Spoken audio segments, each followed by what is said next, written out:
Hey guys. So I had a subscriber the other day ask me a question.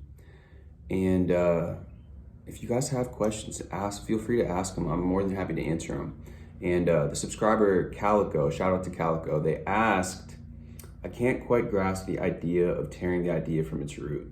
You know, when he talks about beliefs being attached to the main root, he's talking about the book by Bruce Doyle, which is How to Live the Life That You Want, or How to Think Your Way to the Life That You Want. And we're going over the exercise of removing limiting beliefs. He says, like, the one belief that you have, he says, the one belief I have is that I'm going to starve because I can't support myself, and how it can be rooted in another main belief, and that's the one you have to cut off.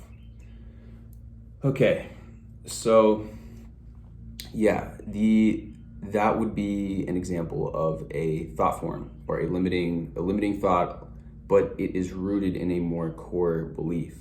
So if you have the idea that I'm going to starve because I can't support myself, you would think, what belief must I have in order for me to feel like this? So you might come up with a few. Here's a few that I came up with based off that. Somehow I picked up the belief that there is not enough to go around, that I always have to fight for what I get, that life is not easy. Life is hard. Money doesn't grow on trees. There's not enough for me. I'm a state of lack, and because my needs are never met. So all of these things, you could come to the conclusion, any of these could be the root belief. I mean, they're all essentially different ways of saying the same thing. There's not enough for me. I never have enough. There's never enough to go around. So you say to yourself, you don't just say this, you write this down, you write this out, because that is what has the power. A lot of the power is in writing this down. So you write down, you get yourself a journal and write it, don't type it, because there's more. You just write it, just trust me. Somehow typing things out, it's like it gets lost in translation with technology. You write out, somehow I picked up the belief that there's not enough for me. I never have enough. I'm always without, or whatever, any one of those things that we went over. This belief limits me, and I choose to replace it. So you're writing all this out, and I choose to replace this belief. This belief no longer serves me. This belief limits me. I choose to replace this belief with the belief that I always have plenty. I always have enough. My world always takes care of me. I am safe. I am protected. Somehow I always end up with everything I need. I always get my needs met.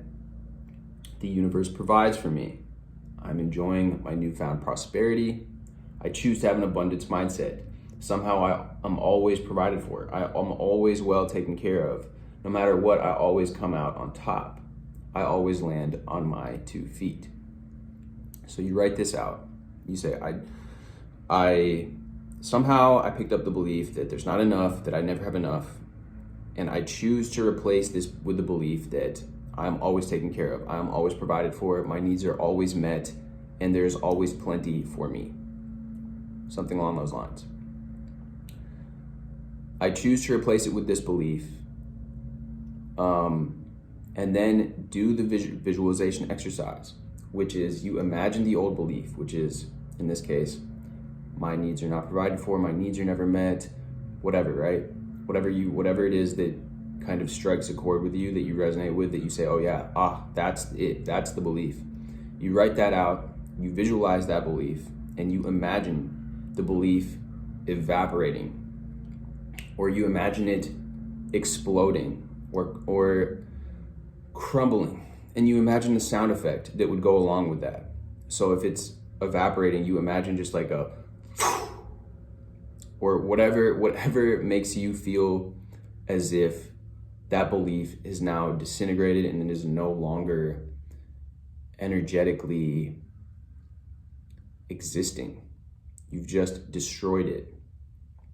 You've banished it. You've removed it from your awareness. And then you read what you've written. I choose to replace it with this new belief. And you just recite that to yourself. And you look at that over the next days and weeks to come, you have that written in your journal. That is how you do the exercise. And that is what has worked for me. And as far as removing limiting beliefs, like systematically figuring out what the belief is, what the root belief is, and then doing that, it somehow, at least for me, it got rid of that kind of energy that you can unknowingly carry around. So anyways, I hope that helps not only Calico, but anybody else that was interested in having an example. And yeah, again, the book, definitely a good book. And if you do this exercise, let me know how it goes. I'd be interested to hear. And like I said, if you have any more questions, feel free to ask them. And yeah, anyways, guys, like the video if it helped, and hit the subscribe, and I will see you guys next time.